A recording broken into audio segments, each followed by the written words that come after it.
여러분 안녕하십니까? 신성일 목사의 간단한 설명과 함께 성경 읽기. 오늘 레위기 26장, 27장 레위기서의 마지막 부분을 함께 살펴보도록 하겠습니다. 먼저 레위기 26장 말씀 읽겠습니다. 너희는 자기를 위하여 우상을 만들지 말지니 조각한 것이나 주상을 세우지 말며 너희 땅에 조각한 석상을 세우고 그에게 경배하지 말라. 나는 너희의 하나님 여호와임이니라.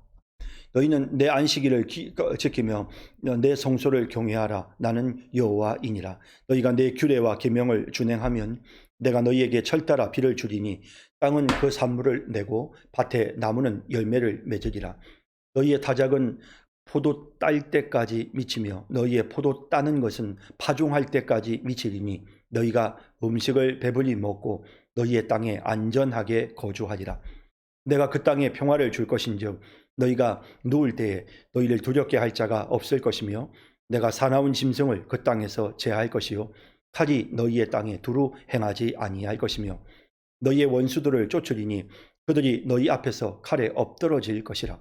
또 너희 다섯이 백을 쫓고 너희 백이 만을 쫓으리니 너희 대적들이 너희 앞에서 칼에 엎드러질 것이며 내가 너희를 돌보아 너희를 번성하게 하고 너희를 장대하게 할 것이며 내가 너희와 함께 한 내 언약을 이행하리라.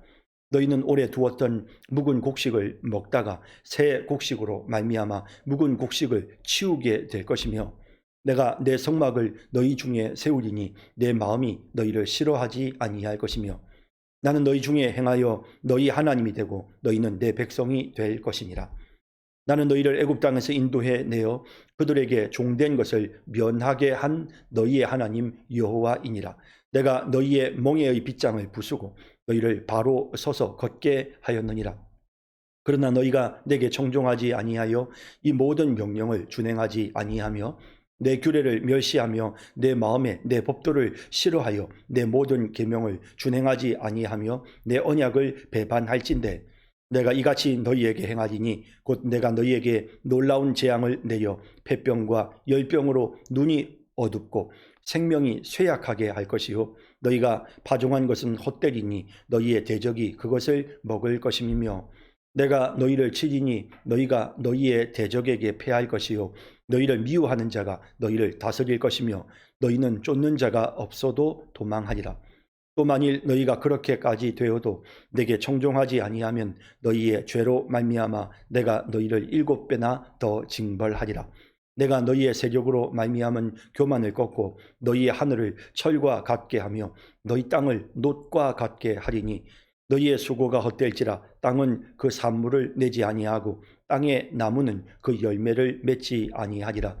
너희가 나를 거슬러 내게 청종하지 아니할진대 내가 너희의 죄대로 너희에게 7배나 더 재앙을 내릴 것이라.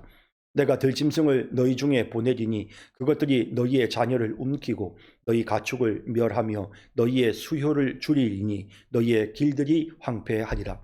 이런 일을 당하여도 너희가 내게로 돌아오지 아니하고 내게 대항할진대 나 곧 나도 너희에게 대항하여 너희 죄로 말미암아 너희를 7배나 더 치리라. 내가 칼을 너희에게로 가져다가 언약을 어긴 원수를 갚을 것이며 너희가 성읍에 모일지라도 너희 중에 연병을 보내고 너희를 대적의 손에 넘길 것이며 내가 너희가 의뢰하는 양식을 끊을 때에 10여인이 한 화덕에서 너희 떡을 구워 저울에 달아 주리니 너희가 먹어도 배부르지 아니하리라. 너희가 이같이 될지라도 내게 청종하지 아니하고 내게 대항할진대 내가 진노로 너희에게 대항하되 너희의 죄로 말미암아 7배나 더 징벌하리니 너희가 아들의 살을 먹을 것이요 딸의 살을 먹을 것이며 내가 너희의 산당들을 헐며 너희의 분향단들을 부수고 너희의 시체들을 부서진 우상들 위에 던지고 내 마음이 너희를 싫어할 것이며 내가 너희의 성읍을 황폐하게 하고 너희의 성소들을 황량하게 할 것이요 너희의 향기로운 냄새를 내가 흠양하지 아니하고 그 땅을 황무하게 하리니 거기 거주하는 너희의 원수들이 그것으로 말미암아 놀랄 것이며 내가 너희를 여러 민족 중에 흩을 것이요 내가 칼을 빼어 너희를 따르게 하리니 너희의 땅이 황무하며 너희의 성읍이 황폐하리라. 너희가 원수의 땅에 살 동안에 너희의 본토가 황무할 것이므로 땅이 안식을 누릴 것이라. 그때 땅이 안식을 누리리니 너희가 그 땅에 거주하는 동안 너희가 안식할 때에 땅은 쉬지 못하였으나 그 땅이 황무할 동안에는 쉬게 되리라. 너희 남은 자에게는 그 원수들의 땅에서 내가 그들의 마음을 약하게 하리니 그들은 바람에 불린 잎사귀 소리에도 놀라 도망하기를 칼을 피하여 도망하듯 할 것이요 쫓는 자가 없어도 엎드러질 것이라. 그들은 쫓는 자가 없어도 칼 앞에 있음같이 서로 짓밟혀 넘어지리니 너희가 원수들을 맞설 힘이 없을 것이요 너희가 여러 민족 중에서 망하리니 너희의 원수들의 땅이 너희를 삼킬 것이라. 너희 남은 자가 너희의 원수들의 땅에서 자기의 죄로 말미암아 쇠잔하며 그 조상의 죄로 말미암아 그 조상같이 쇠잔하리라. 그들이 나를 거스른 잘못으로 자기의 죄악과 그들의 조상의 죄악을 자복하고 또 그들이 내게 대항함으로 나도 그들에게 대항하여 내가 그들을 그들의 원수들의 땅으로 끌어갔음을 깨닫고 그 할례 받지 아니한 그들의 마음이 낮아져서 그들의 죄악의 형벌을 기쁘게 받으면 내가 야곱과 맺은 내 언약과 이삭과 맺은 내 언약을 기억하며 아브라함과 맺은 내 언약을 기억하고 그 땅을 기억하리라. 그들이 내 법도를 싫어하며 내 규례를 멸시하였으므로 그 땅을 떠나서 사람이 없을 때에 그 땅은 황폐하여 안식을 누릴 것이요 그들은 자기 죄악의 형벌을 기쁘게 받으리라. 그런즉 그들이 그들의 원수들의 땅에 있을 때에 내가 그들을 내버리지 아니하며 미워하지 아니하며 아주 멸하지 아니하고 그들과 맺은 내 언약을 폐하지 아니하리니 나는 여호와 그들의 하나님이 됨이니라. 내가 그들의 하나님이 되기 위하여 민족들이 보는 앞에서 애굽 땅으로부터 그들을 인도하여 낸 그들의 조상과의 언약을 그들을 위하여 기억하리라. 나는 여호와이니라. 이것은 여호와께서 시내산에서 자기와 이스라엘 자손 사이에 모세를 통하여 세우신 규례와 법도와 율법이니라. 아멘.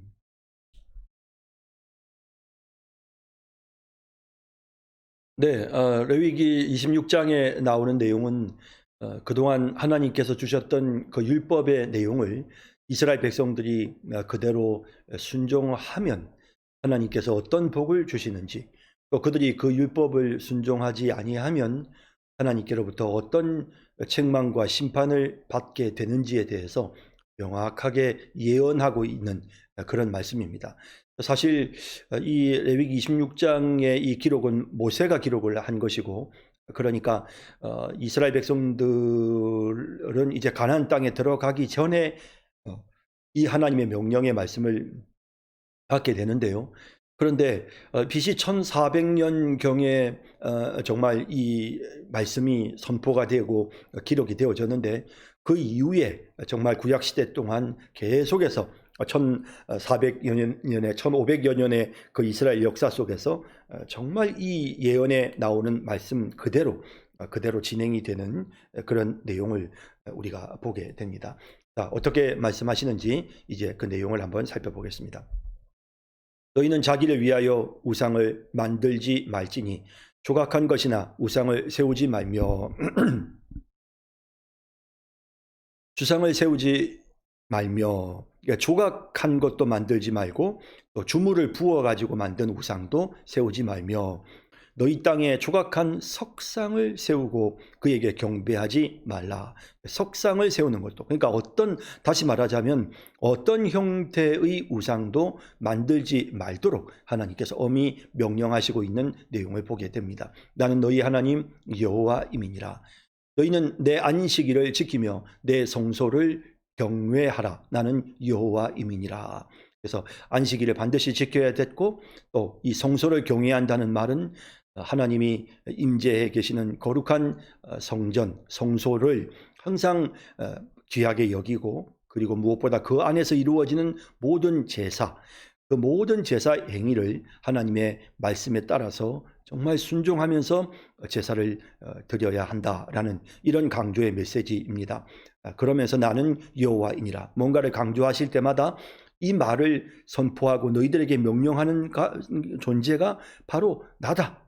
나 여호와가 너희들에게 이렇게 명령하는 것이다. 그래서 명령권자가 하나님이심을, 예를 들면 옛날에 왕의 명령을 선포할 때 어명이요 이런 표현을 쓰잖아요. 잘 지키지 않으려고 한다든지 자세가 흩어지면 어명이요라는 말을 쓰는 것과 같이 나는 여호와이니라. 이 말씀을 주시는 분이 바로 하나님이시다라는 사실을 보여줍니다. 너희가 내 규례와 계명을 준행하면 내가 너희에게 철따라 비를 주리니 땅은 그 산물을 내고 밭에 나무는 열매를 맺으리라. 철따라 비를 주시고요. 그리고 땅은 산물을 내고 밭에 나무는 열매를 맺는 이런 축복을 하나님께서 허락하시겠다라고 약속하십니다. 너희의 타작은 포도 딸 때까지 미치며, 그러니까 이제 포도를 따는 이제 시기가 이제 가을, 늦가을이죠. 그때까지 이 타작이 이루어진다. 이 말은 이제 보리와 밀의 소득이 계속 있다라는 그런 표현이고요.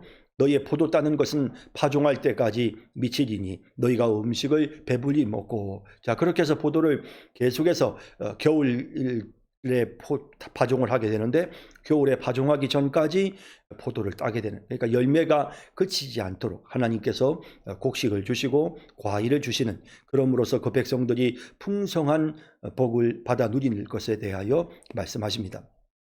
너희 땅에 안전하게 거주하리라. 그러니까 잘 먹고 잘 사는 것도 중요하지만 안전하게 사는 것도 얼마나 중요합니까? 하나님이 그렇게 되게 하시겠다라고 말씀하십니다. 내가 그 땅에 평화를 줄 것인즉 너희가 누울 때에 너희를 두렵게 할 자가 없을 것이며 내가 사나운 짐승을 그 땅에서 제할 것이요 칼이 너희의 땅에 두루 행하지 아니할 것이며, 평화를 주시는데 어떤 두렵게 할 존재도 나타나지 않는, 또 사나운 짐승도 혹은 칼도 이 하나님의 백성들에게 임하지 않도록 하나님께서 그들에게 평강의 축복을, 평화의 축복을 주시겠다라고 말씀하고 있습니다. 너희의 원수들을 쫓으리니 그들이 너희 앞에서 칼에 엎드러질 것이라. 오히려 원수들이 공격해 오면 이 이스라엘 백성들이 추격을 하게 되고 또 그 원수들이 다 진멸을 당하는 이런 일들이 일어나게 하나님이 보호해 주시겠다라는 말씀입니다. 또 너희 다섯이 100을 쫓고 5명의 군인이 100명의 적군을 쫓아낸다는 거죠. 너희 100이 만을 쫓으리니 100명의 군대가 10,000명의 적군을 쫓아낸다는 겁니다. 너희 대적들이 너희 앞에서 칼에 엎드러질 것이며 백전백승 하도록 도와주시고, 또 비록 숫자가 적다 하고 자기들 이 이스라엘 민족의 하나님의 백성들의 숫자가 적다 하더라도, 상대가 아무리 숫자가 많다 하더라도 반드시 전쟁에서 승리하게 해주시겠다라는 것입니다. 실제로 우리가 이스라엘 역사에 이스라엘 백성들이 하나님을 경외하고 하나님의 말씀대로 순종하며 살았을 때는 하나님이 그런 복을 내리시는 것을 우리가 구약 역사를 통해서 계속해서 보게 되는 것이죠. 내가 너희를 돌보아 너희를 번성하게 하고 너희를 창대하게 할 것이며 내가 너희와 함께 한 내 언약을 이행하리라. 그래서 번성하게 하고 창대하게 하시겠다. 또 내가 너희와 함께 한 내 언약을 이행하게 하시겠다. 내가 너희와 함께한 내 언약을 이행하시겠다라고 이렇게, 그래서 반드시 하나님이 복 주시고 복 주시는, 백성들이 하나님의 계명에 순종할 때 하나님이 그 백성들에게 창대하게 번성하게 하나님이 복을 주시고 하나님이 약속하셨던 모든 언약이 그대로 성취되게 해주신다라는 말씀입니다. 너희는 오래 두었던 묵은 곡식을 먹다가 새 곡식으로 말미암아 묵은 곡식을 치우게 될 것이며, 가난해서 먹을 것이 없어가지고 막 먹을 걸 찾고 막 하는, 먹을 수도 없는 걸 막 먹게 되고 이런 것이 아니라 과거에 먹었던 묵은 곡식이 새 곡식으로 인하여서 이제 새로운 곡식이 남아도는데 묵은 곡식을 먹을 필요가 없는, 그래서 그것을 치운다라는 표현은 가축들에게 주든지 그렇게 된다라는 말씀이겠죠. 내가 내 성막을 너희 중에 세우리니 내 마음이 너희를 싫어하지 아니할 것이며, 하나님께서 그 백성을 사랑하시겠다는 약속입니다. 나는 너희 중에 행하여 너희의 하나님이 되고 너희는 내 백성이 될 것이니라. 하나님이 함께 하시면서, 그러면서 이스라엘의 하나님이 되시고 또 이스라엘 백성들은 하나님의 백성이 되는, 사실 이 12절에 나오는 이 표현이 하나님이 하나님 백성과 맺으시는 언약의 핵심입니다. 그래서 오늘 신약 시대도 마찬가지죠. 우리가 하나님께서 우리를 구원해 주셨는데 하나님이 우리가 예수 믿고 하나님의 구원 받을 때 그 받은 구원이 뭐냐? 하나님이 나의 하나님이 되시고 또 나는 하나님의 자녀가 되는 하나님의 백성이 되는 그리고 하나님께서 늘 나와 함께 하시는 이런 놀라운 일들이 일어나게 되는 것입니다. 나는 너희를 애굽 땅에서 인도해 내어 그들에게 종된 것을 면하게 한 너희의 하나님 여호와이니라.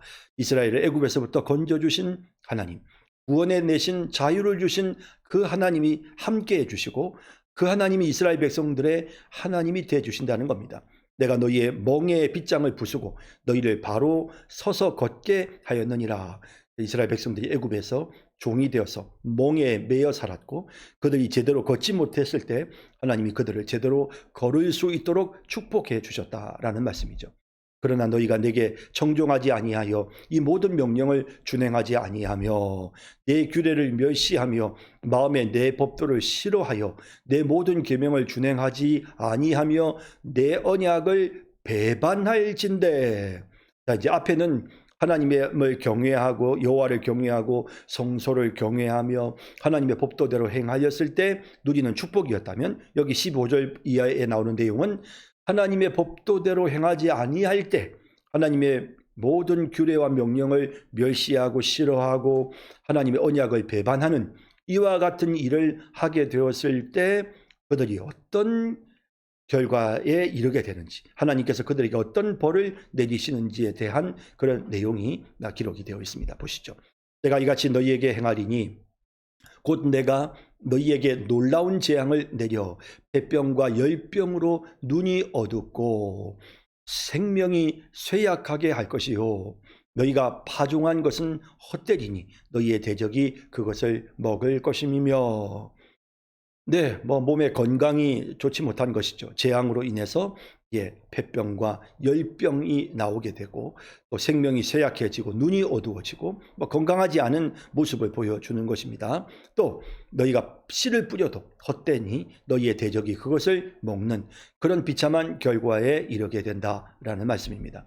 내가 너희를 치리니 너희가 너희의 대적에게 패할 것이요 너희를 미워하는 자가 너희를 다스릴 것이며 너희는 쫓는 자가 없어도 도망하리라. 참 얼마나 안타까운 일입니까?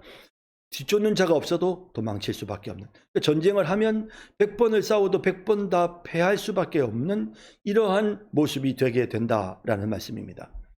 또 만일 너희가 그렇게까지 되어도 내게 청종하지 아니하면 너희의 죄로 말미암아 내가 너희를 7배나 더 징벌하리라.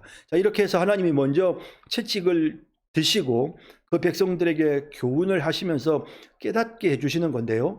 그런데 그렇게 하나님이 이스라엘 백성들을 징벌하심에도 불구하고 그들이 회개하지 아니하고 뉘우치지 아니하면 하나님이 덧붙여 7배의 더 큰 벌을 내리시겠다. 하나님이 회개할 기회를 주시고 깨닫게 해주셨는데도 그들이 정신을 못 차리고 계속해서 범죄를 저지르면 하나님께서 7배나 더 징벌하시겠다라고 말씀하고 있는 겁니다. 내가 너희의 세력으로 말미암은 교만을 꺾고 너희의 하늘을 철과 같게 하며 너희 땅을 놋과 같게 할 것이다. 그래서 교만을 꺾어버리고 하늘을 철과 같게 하고 땅을 놋과 같게 한다. 이게 무슨 말일까요? 농사도 안 되고 하늘에서 비도 내리지 않는 이런 정말 어려운 상태에 이르도록 하나님이 하시겠다는 것입니다. 너희의 수고가 헛될지라 땅은 그 산물을 내지 아니하고 땅의 나무는 그 열매를 맺지 아니하리라. 전혀 농사가 되지 않는 그런 이제는 정말 먹고 살 게 없는 이런 비참한 가뭄의 고통을 겪게 된다는 것입니다. 너희가 나를 거슬러 내게 청종하지 아니할진대 내가 너희의 죄대로 너희에게 7배나 더 재앙을 내릴 것이다. 그래서 하나님께서 1차적으로 먼저 재앙을 내려서 깨닫게 하시는데 그럼에도 불구하고 그들이 깨닫지 아니하면 그러면 계속해서 거스르고 계속해서 하나님의 명령에 귀를 기울이지 아니하면 나중에는 7배나 더 큰 재앙을 받게 된다라는 말씀입니다. 내가 들짐승을 너희 중에 보내리니 그것들이 너희의 자녀를 움키고 너희 가축을 멸하며 너희의 수요를 줄이리니 너희의 길들이 향폐하리라. 이런 일들이, 그래서 뭐 수요가 줄어들고 아까는 번성하고 창대케 된다고 하셨지만 이제는 그렇지 못할 수요가 줄어드는 그런 모습을 보게 되죠. 뭐 가축이나 들짐승이나 할 것 없이 뭐 그렇죠. 그리고 또 이것들이 또 뭐 자녀를 움키고 가축을 멸하는, 그러면서 점점 이 들짐승들로 인해서 수요가 줄어드는 그런 모습을 보게 되고, 그러다 보니까 사람들이 어떨까요? 길로 안 다니는 거죠. 들짐승들이 달려드니까. 길들을 다니지 않으니까 길들이 어떻게 될까요? 사람이 안 다니면 길들은 황폐해질 수밖에 없는 것입니다. 이런 일을 당하여도 너희가 내게로 돌아오지 아니하고 내게 대항할진대 나도 너희에게 대항하여 너희 죄로 말미암아 너희를 7배나 더 칠 것이다. 하나님이 깨닫게 하시는데, 그들이 뉘우치지 아니하면, 그들이 계속해서 범죄를 더 하게 되면 7배로 더 큰 심판을 받게 된다라는 말씀입니다. 내가 칼을 너희에게 가져다가 언약을 어긴 원수를 갚을 것이며, 너희가 성읍에 모일지라도 너희 중에 연병을 보내고 너희를 대적의 손에 넘길 것이며. 그래서 정말 뭐 전쟁에서 번번이 패하고 또 뿐만 아니라 연병이 퍼지는, 그리고 결국에는 적군에게 질 수밖에 없는 이런 안타까운 결과에 이르게 된다라는 말씀입니다. 내가 너희가 의뢰하는 양식을 끊을 때에 한 여인이 한 화덕에서 너희 떡을 구워 저울에 달아주리니 너희가 먹어도 배부르지 아니하리라. 사람들이 이렇게 먹을 사람들이 많으면 여러 사람들이 막 정말 이렇게 뭐 이렇게 화덕이 많아야 되는데, 열 여인이 한 화덕에 떡을 구워 저울에 그걸 조금씩 나눠서 달아 주어야 되는, 그러니 먹어도 배부르지 않는 거죠. 그러니까 그 많은 사람들이 화덕 하나에서 음식 떡 한 조각을 겨우 구워 먹을 수 있는 정도의 가난이 그들에게 찾아온다는 겁니다. 너희가 이같이 될지라도 내게 청종하지 아니하고 내게 대항할진대. 이런 하나님이 재앙을 주셨는데도 불구하고 그들이 청종하지 않으면 내가 진노로 너희에게 대항하되 너희의 죄로 말미암아 7배나 더 징벌하리니, 더 무서운 심판을 받게 되는 것입니다. 너희가 아들의 살을 먹을 것이요 딸의 살을 먹을 것이며. 참 뭐 너무나도 비참한 일인데 실제로 이스라엘 역사 속에서 이런 일들이 일어나게 되죠. 먹을 게 없으니까 자녀를 죽여서 자녀의 살을 먹는 이런 끔찍한 일들이 일어나게 된다는 것입니다. 내가 너희의 산당들을 헐며 너희의 분향단들을 부수고 너희의 사체들을 부서진 우상들 위에 던지고 내 마음이 너희를 싫어할 것이며.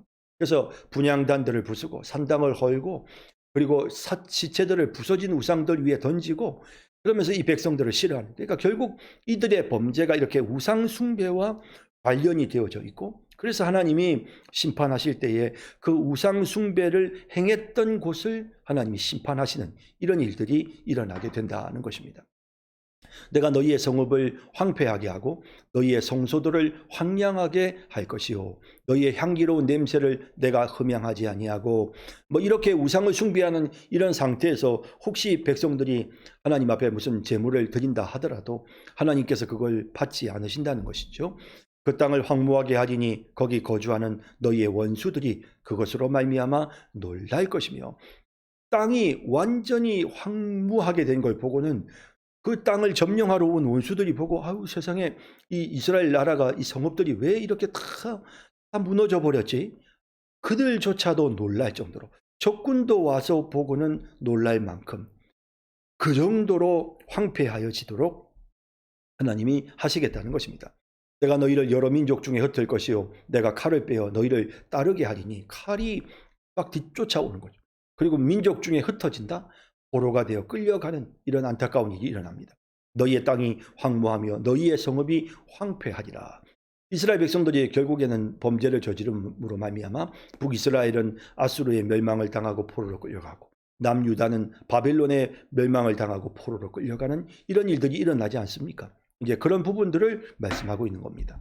너희가 원수의 땅에 살 동안에 너희의 본토가 황무할 것이므로 땅이 안식을 누릴 것이라. 그때 땅이 안식을 누리리니. 안식년도 뭐 제대로 지키지도 않고 땅을 7년마다 안식하도록 하라고 했는데 그들이 그렇게 욕심 때문에 그렇게 하지도 않고, 그러면서 이제 어떻습니까? 이제 하나님께서 그 땅을 진정으로 안식하게끔 하나님이 두시는 겁니다. 그래서 그 땅을 그냥 아무 주인도 없이 그냥 그대로 두시는 이런 안타까운 일들이 일어나게 된다라고 말씀합니다. 너희가 그 땅에 거주하는 동안 너희가 안식할 때 땅은 쉬지 못하였으나 그 땅이 황무할 동안에는 쉬게 할 것이다. 너희 남은 자에게는 그 원수들의 땅에서 내가 그들의 마음을 약하게 하리니, 남은 자들이라는 것은 포로로 끌려가고 나서 이제 이제 너희 남은 자, 그러니까 포로 이제 징벌을 당하고 죽고, 그렇지만 징벌을 당하지 않고 남아 있는 자들 있지 않습니까? 살아남은 막 그들이 포로로 끌려갔을 수도 있고요. 그래서 이런 남은 자에게는 그 원수들의 땅에서 내가 그들의 마음을 약하게 하니, 포로로 끌려가니까 당연히 다른 나라로 끌려갔으니까 마음이 약해질 수밖에 없고, 그런 상태에서 그들은 바람에 불린 잎사귀 소리에도 놀라 도망하기를 칼을 피하여 도망하듯 할 것이요 쫓는 자가 없어도 엎드러질 것이라. 공포와 불안 속에서 포로 생활을 해야 한다는 것입니다.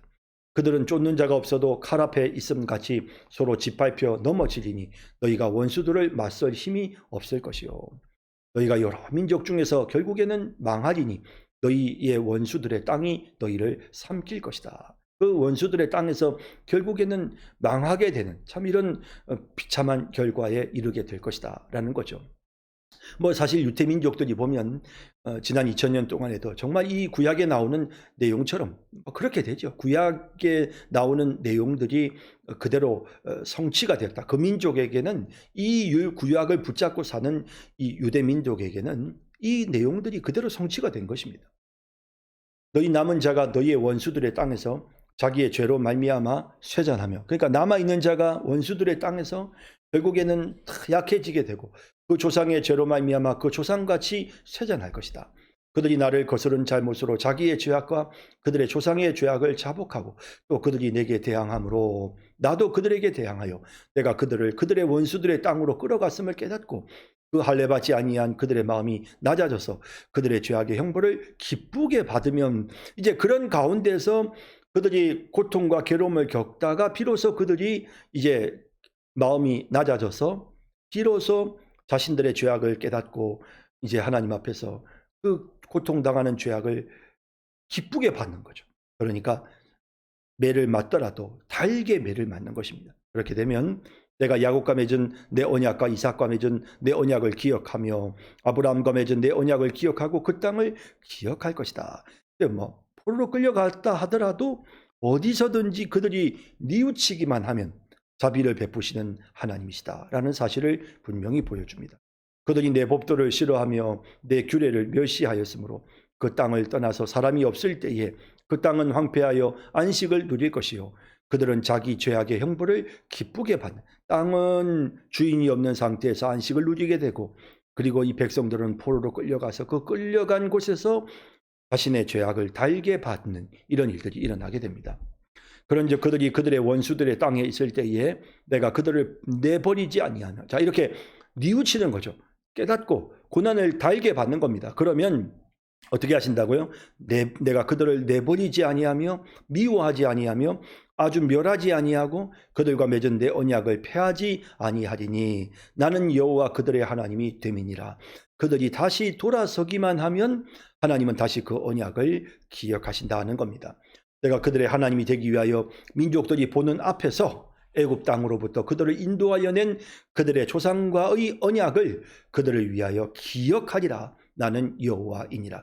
안 믿는 세상에 하나님을 모르는 그 민족들 앞에서 하나님께서 자기 백성을 기억하시고 건져내고 구원하시는, 하나님이 약속을 지키시는 하나님이시라는 사실을 이방 민족들도 깨닫게 된다는 거예요. 나중에 이제 이스라엘 백성들이 바벨론 포로 생활을 끝내고 페르시아에서부터 다시 돌아올 때 페르시아 사람들이 또 그 주변에 있는 이스라엘 주변에 있는 나라들이 하나님께서 이 백성을 긍휼히 여기시는구나 하는 것을 깨닫게 되는 것이죠. 이런 일들이 실제로 일어나게 되는 겁니다. 이것은 여호와께서 시내산에서 자기와 이스라엘 자손 사이에 모세를 통하여 세우신 규례와 법도와 율법이니라. 이 모든 내용들 앞에서부터 처음에 번제는 어떻게 드리고 소제는 어떻게 드리고 또 화목제, 속죄제, 속건제는 어떻게 드리고 제사장은 어떤 식으로 위임을 해야 되며 백성들이 자기 자신을 정결하게 하는 것은 어떤 것이고 하는 이런 모든 규례, 이것이 시내산에 있을 때 하나님께서 이스라엘 백성들에게 명령으로 주셨다라는 겁니다. 그러니까 이스라엘 백성들이 출애굽해서 1년 동안 시내산에 있는 동안 하나님께서 이 백성들에게 이와 같은 율법의 말씀들을 주셨던 것입니다. 자, 26장까지 말씀을 이제 살펴봤고요. 자, 이제 27장 말씀으로 넘어가도록 하겠습니다. 이제 레위기 27장, 레위기 마지막 장을 함께 읽도록 하겠습니다. 제가 읽겠습니다. 레위기 27장입니다. 여호와께서 모세에게 말씀하여 이르시되 이스라엘 자손에게 말하여 이르라.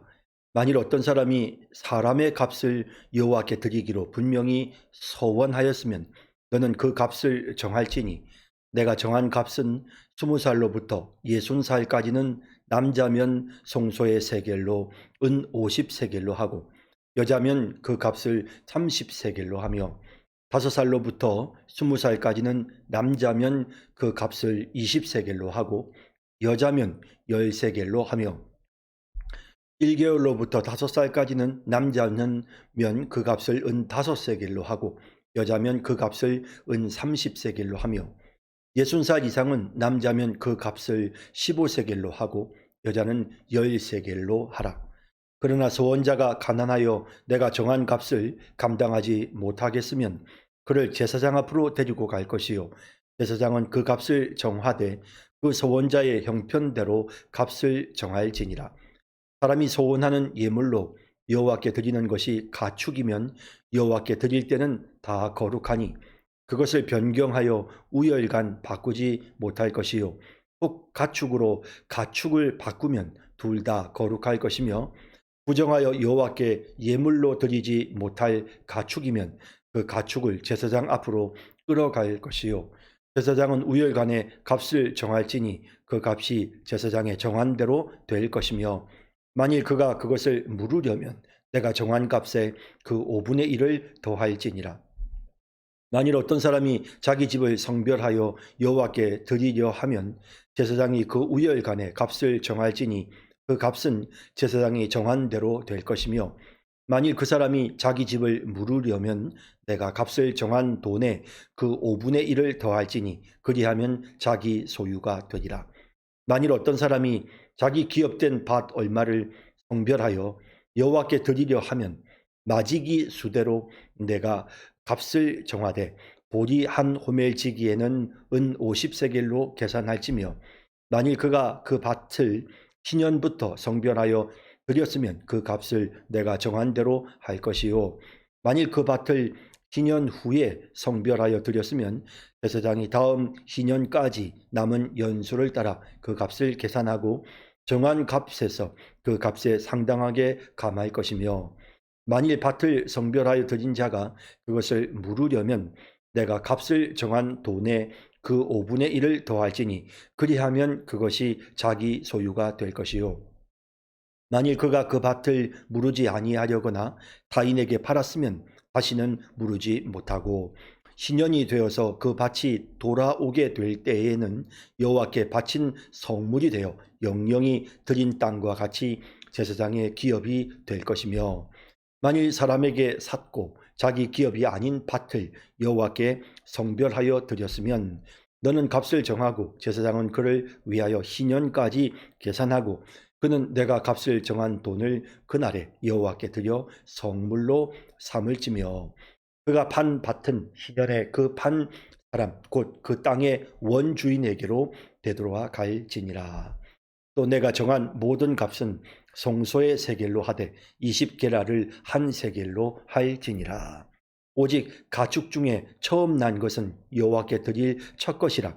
소나 양은 여호와의 것이니 누구든지 그것으로는 성별하여 드리지 못할 것이며 만일 부정한 짐승이면 내가 정한 값에 그 5분의 1을 더하여 물을 것이요 만일 무르지 아니하려면 내가 정한 값대로 팔지니라.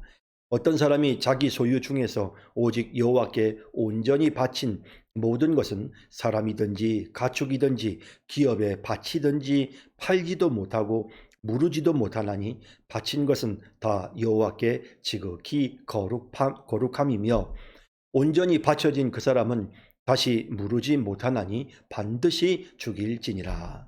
그리고 그 땅의 10분의 1, 곧 그 땅의 곡식이나 나무의 열매는 그 10분의 1은 여호와의 것이니 여호와의 성물이라. 또 만일 어떤 사람이 그의 11조를 물으려면 그것에 5분의 1을 더할 것이요. 모든 소나 양의 11조는 목자의 지팡이 아래로 통과하는 것에 10번째의 것마다 여호와의 성물이 되리라. 그 우열을 가리거나 바꾸거나 하지 말라. 바꾸면 둘 다 거룩하리니 무르지 못하리라. 이것은 여호와께서 시내산에서 이스라엘 자손을 위하여 모세에게 명령하신 계명이니라. 아멘. 네, 27장 말씀 한번 살펴보도록 하죠. 여호와께서 모세에게 말씀하여 이르시되, 여호와께서 모세에게 말씀하여 이르시되, 이 내용도 역시 하나님의 명령입니다. 이스라엘 자손에게 말하여 이르라. 만일 어떤 사람이 사람의 값을 여호와께 드리기로 분명히 소원하였으면 너는 그 값을 정할지니. 이제 하나님 앞에 드리기를 원하는 간절한 열망이 있을 때 우리가 자신이 갖고 있는 그런 어떤 뭐랄까요, 돈을 드릴 수도 있지만 또 자신의 가축을 드릴 수도 있지만 하나님의 은혜가 너무 감사해서 사람을, 나 자신을 하나님께 바쳐드립니다. 혹은 내 자녀를 하나님께 온전히 바쳐드립니다 라고 할 수가 있는 거죠. 하지만 이제 실제로 사람을 하나님께 바칠 수는 없는 일입니다. 그러니까 하나님, 나를 하나님께 바치겠습니다. 혹은 내 자녀를 하나님께 드립니다 라고 할 때는, 그때는 이제 거기에 해당되는 그 사람의 어떤 그 당시의 어떤 그 노예들의 가치가 있지 않습니까? 그러니까 나이에 따라서 그 사람에게 부여되는 어떤, 사람을 팔고 사던 시대였으니까 그런 어떤 값이, 몸값이 있을 겁니다. 그 몸값을 정해서 하나님께 드릴 수 있도록, 그러니까 사람이 자기를 하나님 앞에 드리기를 원하면 자기 몸을 직접 드릴 수는 없으니까 거기에 해당되는 몸값으로 하나님 앞에 드릴 수 있도록 그렇게 하나님이 허락을 하신 것입니다. 그래서 이게 그냥 의무적인 조항이 아니라 본인이 자발적으로 하나님 앞에 헌신하기를 원하는 마음으로 나를 하나님께 드립니다 라고 할 경우에 이렇게 하라고 하나님이 구체적인 방법을 말씀해 주십니다. 내가 정한 값은 20살로부터 60살까지는 남자면 성소의 세겔로 은 50세겔로 하고 여자면 그 값을 30세겔로 하며, 당시의 어떤 그 노예들 나이대에 따라서 남자와 여자의 값이 좀 달랐겠죠. 이제 그렇게 말씀을 하고 있고요. 저기 성소의 세겔이라고 표현을 했는데, 이제 세겔이라고 하는 것이 주로 이제 은으로 만들어진 화폐였는데, 그 당시의 화폐였는데, 이게 이제 성전에서 쓰여질 때에는 또 이게 한 세겔이 이제 몇 그램, 이게 이제 11.4g 이런 식으로, 그리고 이것이 왕궁에서 쓰여질 때 혹은 평민들이 쓸 때 각각 이제 세겔이 차이가 있었던 것 같습니다. 그래서 지금 기준을 성소의 세겔로 50세겔, 30세겔이라고 구체적으로 말씀을 하고 있고요. 5살로부터 20살까지는 좀 더 나이가 어리죠. 남자면 그 값은 20세겔, 아까 50세겔이었던 것이 20세겔로 하고, 여자면 30세겔이었던 것이 10세겔로 낮추어지는 것입니다. 어릴 경우에 어린이를 하나님께 드립니다 라고 할 때는 그 아이를 하나님께 번제로 드리거나 바쳐 드리는 것이 아니고 그 정도의 어떤 그런 금액으로 하나님 앞에 헌신하는 것을 표현할 수가 있었던 것입니다. 1개월로부터 5살까지는 남자면 그 값을 은 5세겔, 더 낮아지죠? 하고, 여자면 그 값을 은 3세겔로 하며, 60살 이상은 남자면 그 값을 15세겔로 하고, 여자는 13겔로 하라. 그렇게 해서 나이에 따라서 연령대에 따라서 그 당시에 사람들의 몸값으로 하나님 앞에 드릴 수 있게끔 본인이 원하면, 의무적인 것이 아니고요. 하나님 앞에 정말 헌신하기를 원할 때에는 이렇게 할 수 있게 하셨던 것입니다. 그러나 소원자가 가난하여 내가 정한 값을 감당하지 못하겠으면 그를 제사장 앞으로 데리고 갈 것이요, 제사장은 그 값을 정하되 그 소원자의 형편대로 값을 정할지니라. 그래서 어떤 소원하는 사람이 자기가 이제 남자이고 나이가 이제 30대란 말이에요. 그래서 하나님, 저는 저를 하나님께 바치기를 원합니다. 저를 하나님께 드립니다라고 이제 소원을 하는데, 그럴 경우에는 아까 우리가 처음에 봤던 것처럼 남자이기 때문에 또 그 나이에 따라서 은 50세겔을 하나님께 드려야 된단 말이에요. 근데 본인이 그렇게 자기를 드리기를 원하지만 자기에게는 은 50세겔이 없어요. 가난해요. 그럴 경우에 제사장은 그 사람의 형편대로, 그 소원하는 사람의 형편을 따라서 당신 보니까 아무래도 50세겔을 하나님께 드리기에는 재정적으로 너무 어려우니까 당신은 그냥 20세겔만 하시오. 이렇게 형편을 따라서 조정해 줄 수 있도록. 그러니까 이게 무슨 의무적으로 돈을 거두려고 하는 것이 아니고 하나님께 자발적으로 드리는 거라 하더라도 그 드리는 금액까지도 융통성을 발휘해서 가난한 사람들에게는 훨씬 더 조금 더 여유롭게 해주시는 이런 하나님의 자비로우심을 우리가 보게 되는 것입니다. 사람이 소원하는 예물로 여호와께 드리는 것이 가축이면 여호와께 드릴 때는 다 거룩하니. 그러니까 소원하는 것이죠. 하나님, 제가 우리 집에서 키우고 있는 이 양을 하나님께 제가 드리기를 원합니다. 이거 하나님 앞에 드리겠습니다 라고 그렇게 결심을 하게 되면 그때부터 그 소원하는 그 가축은, 그 양은, 내가 마음에 정한 그 양은 하나님 앞에 이미 거룩한 존재가 되는 것입니다. 드려진 거룩한 존재가 되는 겁니다. 그것을 변경하여 우열간 바꾸지 못할 것이요, 꼭 가축으로 가축을 바꾸면 둘 다 거룩할 것이며, 하나님의 은혜가 너무 감사해서 내가 가장 소중히 여기고 또 내가 가장 아끼는 그런 양을 하나님께 바치기로 했는데 바치려고 하다 보니까 욕심이 나는 거예요. 그래서 우열간 바꾼다는 말은 그보다는 조금 못한 그런 양을 하나님께 바치려고 할 경우에 이렇게 바꾸는 것은 절대로 불가능하고, 만약에 그런 것을 시도했다면 처음에 결정했던 소원 바치기로 했던 그것도 거룩하고 다시 바꿔서 바치려고 하는 것도 거룩하여져서 결국 둘 다를 바쳐야만 되는 이런 상황이 그러니까 하나님 앞에서 인간이 무언가 뜻을 정하고 변심해서는 안 된다는 사실을 보여주죠. 부정하여 여호와께 예물로 드리지 못할 가축이면 그 가축을 제사장 앞으로 끌어갈 것이요. 자, 여기 이제 부정한 가축도 있었어요. 그러니까 무슨 말이냐면 하나님께서 정하고 부정한 거를 구별해 주셨잖아요. 그러니까 예를 들어서 소나 뭐 양이나 염소나 이런 거는 정한 가축이에요. 하지만 뭐 예를 들어서 뭐 낙이라든지 뭐 이런 것들은 이거는 부정한 거예요. 하나님이 레위기 11장에서 정한 것과 부정한 것을 구별해 줬는데 부정한 가축들도 내가 하나님 앞에 드리고 싶을 수가 있잖아요. 이럴 경우에는 그걸 드리지를 못할 거고요. 그러면 그 가축을 제사장 앞으로 이제 끌어가는 거죠. 하나님 앞에 제가 이걸 드리고 싶은데 이것은 부정한 가축이기 때문에 하나님 받게 드릴 수가 없습니다라고 하면 제사장은 우열간의 값을 정할지니 그 값이 제사장의 정한 대로 될 것이며, 제사장은 하나님의 대리인으로서 그 나귀의 값이 얼마 정도다라고 이렇게 정하면 나귀 대신에 이제 그 사람이 어떤 그 은으로 그 성소의 세겔로 하나님 앞에 드리면 되도록 하셨던 것입니다. 만일 그가 그것을 물으려면 내가 정한 값에 그 5분의 1을 더할지니라. 그러니까 가축을 하나님 앞에 구별하여 드렸는데 드리고 난 다음에 마음이 변해서 저 그냥 그거 좀 물으고 싶어요 라고 할 경우에는 그 정한 값의 5분의 1을 더하는, 우리가 속전제사에서 우리가 이제 이야기를 했잖아요. 그래서 그거를 다시 이제 바꾼다든지 변기할 경우에는 5분의 1을 그 값을 더해서 이제 제공을 해야 되는 그런 경우이죠.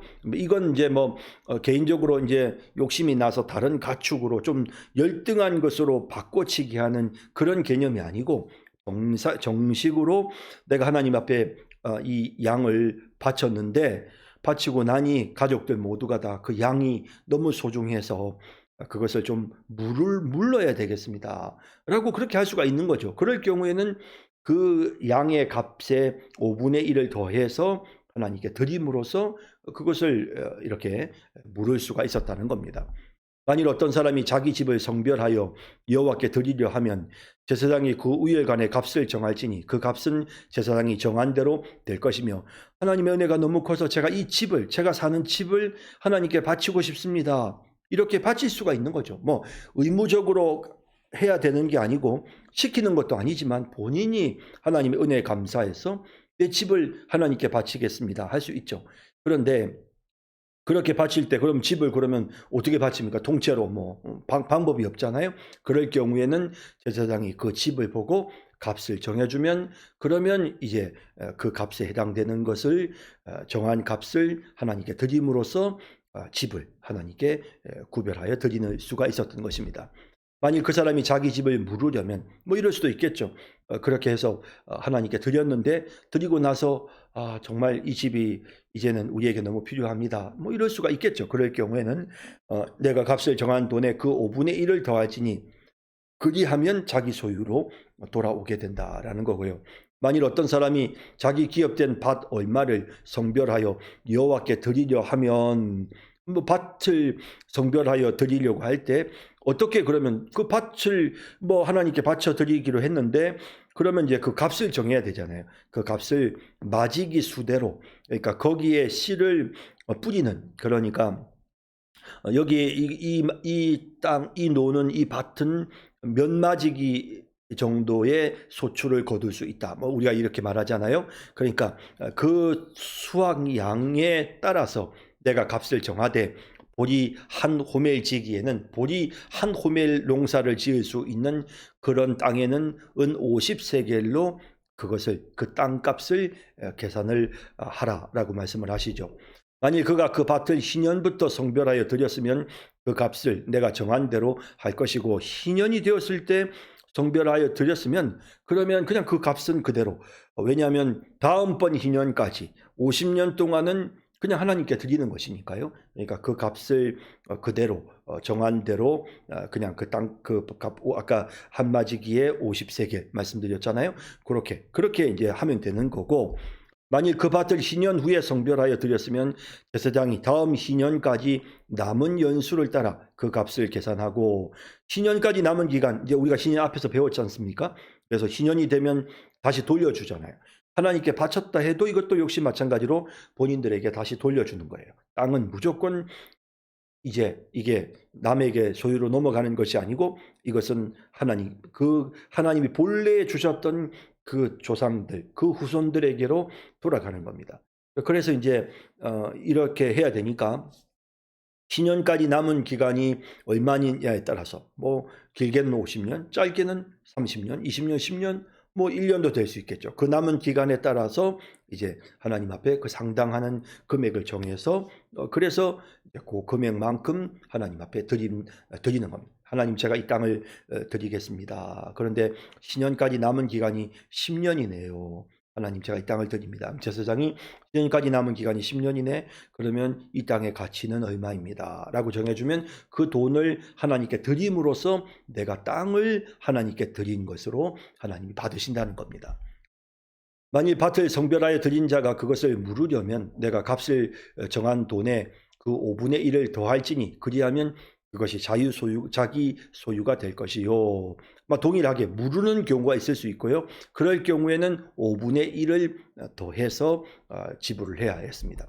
만일 그가 그 밭을 무르지 아니하려거나 타인에게 팔았으면 다시는 무르지 못하고 자 이게 무슨 말이냐면 이거를 이제 이제 예를 들어서 내가 하나님께 드렸는데 내가 그걸 5분의 1을 덧붙여서 밥값에 5분의 1을 덧붙여서 주면 그게 그게 무르일 수가 있잖아요. 그 무르면 내가 다시 나에게 돌아오는 거예요. 그런데 무르지도 않고 그러니까 값을 주고 무르지도 않은 상태에서 타인에게 그걸 팔아버리는 거예요. 그럼 이거는 정말 하나님 앞에 바쳐 놓은 상태에서 그걸 다른 타인에게 팔아버렸다.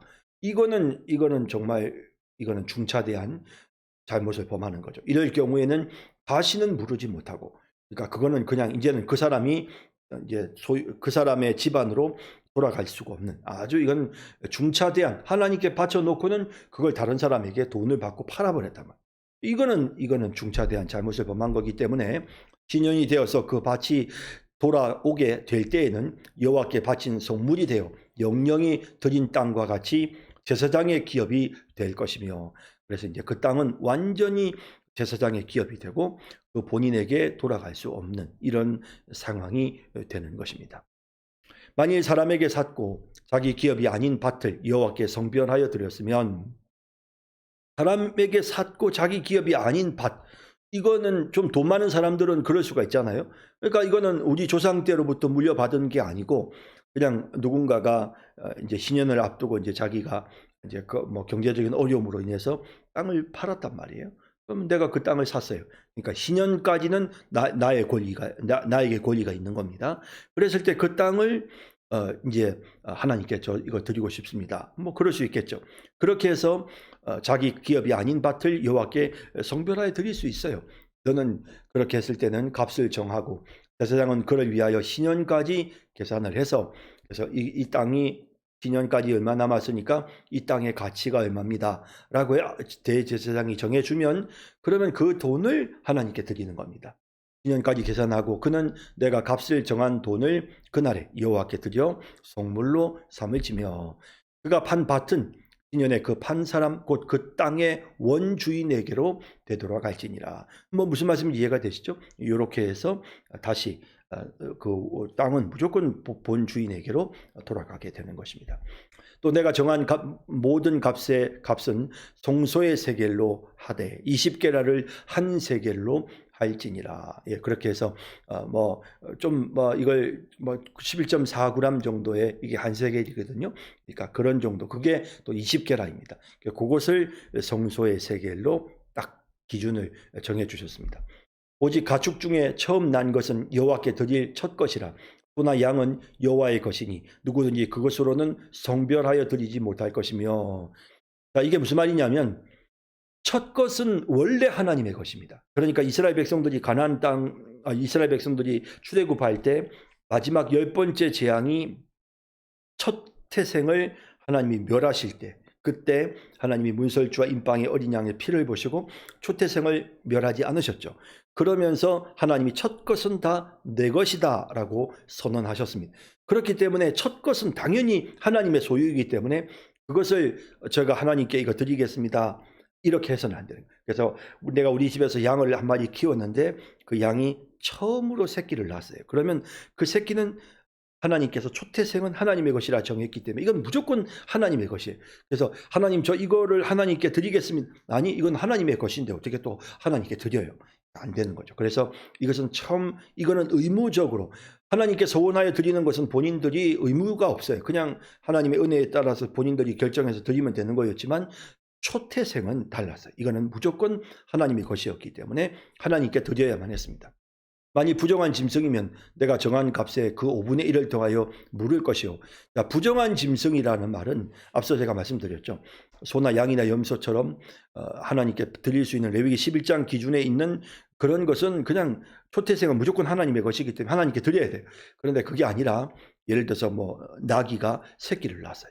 첫 새끼를 낳았어요. 그러면 그건 하나님께 드려야 되지만 하나님께 드리려고 하니까 이건 부정한 거란 말이에요. 하나님께 바칠 수가 없죠. 제물로도 쓸 수 없죠. 그럴 경우에 어떻게 할까요? 5분의 1을 값을 더해서, 그래서 그 값을 하나님께 드리면 되는 겁니다. 만일 무르지 아니하려면 내가 정한 값대로 그냥 팔면 돼요. 그러니까 본인이 그것을 무르지 않으려면 그걸 본인이 그러니까 내가 그냥 소유하지 않으려고 할 경우에 그건 나에게 주세요라고 다시 돌려받겠습니다라고 할 경우에는 내가 그 값의 5분의 1을 더해서 하나님께 드려야 했고, 그게 아닐 경우에는 내가 그냥 이건 하나님께 드리겠습니다 할 경우에는 그걸 제사장에게는 줄 수 없어요. 부정한 거니까. 그럴 경우에 그냥 다른 사람에게 팔아서 그 값을 그대로 주면 되는 겁니다. 어떤 사람이 자기 소유 중에서 오직 여호와께 온전히 바친 모든 것은 사람이든지 가축이든지 기업에 바치든지 팔지도 못하고 무르지도 못하나니 바친 것은 다 여호와께 지극히 거룩함이며. 자, 이제 이 경우는 뭐냐면, 여기 온전히 바쳐졌다라는 말은 뭐냐면, 이게 이제 예를 들어서 이스라엘 백성들이 여리고성을 함락하고 난 다음에 이 모든 것은 이것은 하나님의 것이다라고 했잖아요. 그런데 그걸 어기고 아간이 그걸 도둑질한단 말이에요. 그랬을 때 하나님의 것을 도둑질했기 때문에 그 사람이 하나님께 바쳐지는 거예요. 그러니까 그 사람의 모든 소유와 그 사람이 하나님께 하나님의 것을 도둑질하면 자기 자신과 그의 소유가 다 하나님께 바쳐지는 거예요. 그러니까 이게 이 바쳐진다는 표현이 이게 무슨 긍정적인 의미의 헌신이나 이런 뜻이 아니라, 이것은 그야말로 하나님에게 징벌을 받기 위해 구별되어지는 그런 거죠. 그래서 결국 아간이 돌에 맞아 죽잖아요. 그의 가족들과 그의 모든 재산이 다 결국에는 다 죽게 되죠. 이와 같이 하나님 앞에 온전히 바쳐진 사람, 이런 경우에는 결국에는 죄로 인하여 그가 하나님의 것을 도둑질함으로써 자기가 하나님께 바쳐진 이런 경우에는 무르지도 못하고 무조건 그 사람들은 그냥 하나님 앞에 죽을 수밖에 없는 거죠. 그래서 온전히 바쳐진 그 사람은 다시 무르지 못하나니 반드시 죽일지니라 라고 말씀하시는 겁니다. 그리고 그 땅의 10분의 1, 곧 그 땅의 곡식이나 나무의 열매는 그 10분의 1은 여호와의 것이니 여호와의 성물이라. 그러니까 무엇이 되었든 뭐 땅의 소득이든 곡식이든 열매든 할 것 없이 모든 것의 10분의 1은 여호와의 것입니다. 그러니까 사실은 이 10분의 1이 여호와의 것이라는 말은 모든 것이 다 하나님의 것이죠. 다 하나님이 주신 거예요. 그런데 그 중에 10분의 1을 구별하여 하나님께 드림으로써 이 모든 것이 다 하나님의 소유임을 인정하고 모든 것이 다 하나님께로부터 온 것입니다 라는 신앙의 고백을 하는 것입니다. 또 만일 어떤 사람이 그의 11조를 물으려면 그것에 5분의 1을 더할 것이요. 자, 11조를 하나님 앞에 이제 11조를 드리는데, 이제 좀 있으면 또 나오겠지만, 예를 들어서 뭐 곡식도 내가 하나님 앞에 11조를 드려놓고 무슨 이유에서든지 이거를 좀 제가 물러야 되겠습니다, 뭐 그렇게 하면, 그럴 경우에는 거기에 10분의 1을 5분의 1을 더해서 이제 물고 돈으로 계산할 수 있는 거예요. 그러니까 내가 포도의 열매 무화과의 10분의 1, 10분의 1을 골라서 하나님께 드렸는데 뭐 물을 수 있죠. 물으려면은 그러면 그 가격에 5분의 1을 더해서 해야 되는 겁니다. 모든 소나 양의 11조는 목자의 지팡이 아래로 통과하는 것이 그래서 10번째의 것마다 여호와의 성물이 되리라. 자, 이제 이게 뭐냐면요.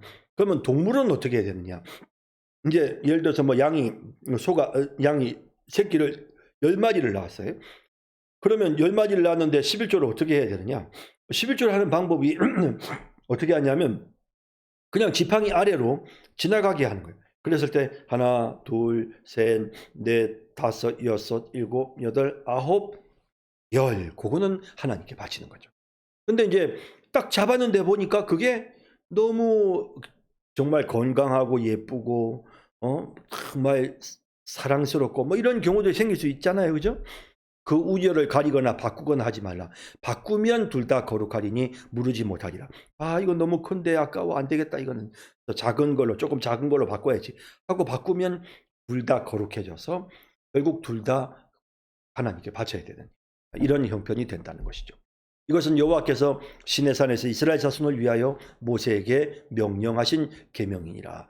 자, 이제 이렇게 해서 우리가 레위기서에 나오는 내용을 이제 1장부터 27장까지 살펴봤습니다. 그래서 이런 내용들은 이스라엘 백성들이 당시에 처해 있는 상황에서 특별히 이스라엘 백성들이 하나님을 섬기도록, 그리고 그들이 애굽에서의 어떤 그런 관습이라든지 혹은 앞으로 들어갈 가나안 땅의 사람들이 가지고 있는 어떤 그런 관습에 따라서 살지 않고 하나님의 백성답게 거룩함을 유지하도록 하기 위해서 그 시대적 상황에 맞도록 하나님께서 계명을 주신 것입니다. 그렇기 때문에 오늘 신약 시대에는 우리가 이런 내용들이 뭐 정말 문자적으로 우리에게 적용이 되는 건 거의 없습니다. 이걸 우리가 지금 여기 나오는 내용들을 따라야 되는, 우리가 지금 이런 내용들을 우리가 그대로 따라야 된다. 아니, 그렇지는 않아요. 하지만 그 정신과 그 의미는 우리가 받아들여야 되고요. 그래서 그 정신과 그 의미에 따라서 우리가 이것을 오늘날의 우리의 삶에 적용을 해야 된다. 그렇게 여러분들이 이 내용을 이해를 하시면 될 것 같습니다. 자, 이제 레위기 말씀까지 여러분 정말 수고 많으셨는데요. 레위기가 좀 사실 구약에서도 특히 어려운 성경인데 여러분 열심히 또 함께 말씀 읽고 또 여러분 따라오신다고 수고 많으셨습니다. 자, 이것으로 레위기서에 나오는 모든 내용을 마치도록 하겠습니다. 예, 여러분 수고 많으셨습니다. 감사합니다.